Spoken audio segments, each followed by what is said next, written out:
আসসালামু আলাইকুম এভরিওয়ান। আজ কয়েকদিন থেকে খুব বৃষ্টি হচ্ছে চারিদিকে, আর এত মেঘ হয়ে থাকছে, বৃষ্টি ছাড়ার তো কোনো নামই নেই।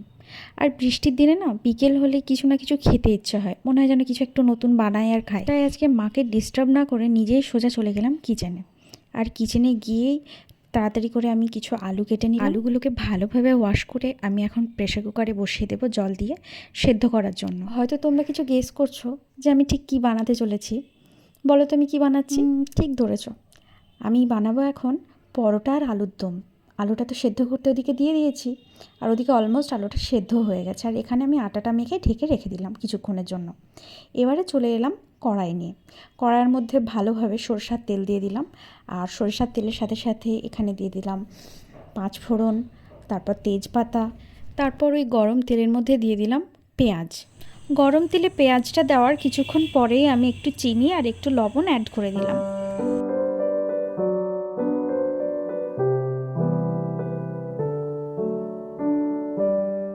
এরপর দিলাম আদা রসুনের পেস্ট, আর তারপর দিলাম হলুদ গুঁড়ো, লঙ্কার গুঁড়ো, কাশ্মীরি রেড চিলি অবশ্যই, যাতে করে কালারটা সুন্দর আসে।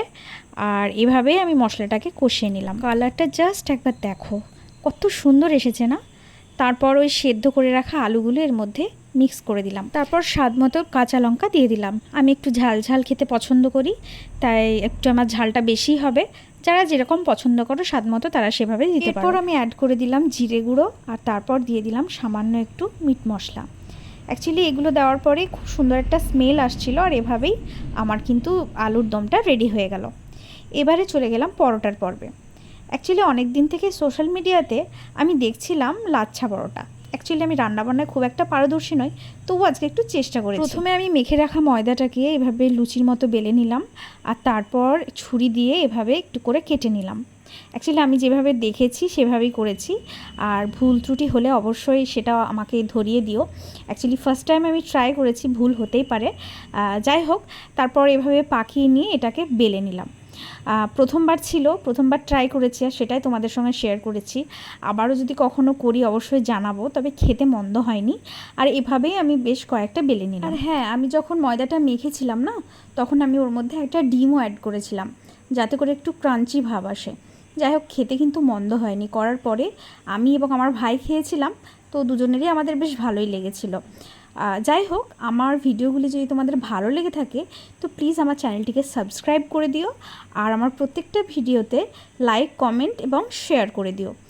আর আবারও নতুন কোনো ভিডিওতে নতুনভাবে তোমাদের সঙ্গে দেখা হবে। ততক্ষণ তোমরা ভালো থেকো, সুস্থ থেকো।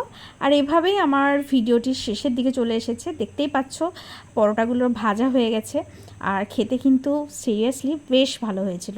তো চলো, আবারও কোনো একটা নতুন ব্লগে তোমাদের সঙ্গে দেখা হবে। ততক্ষণের জন্য টাটা।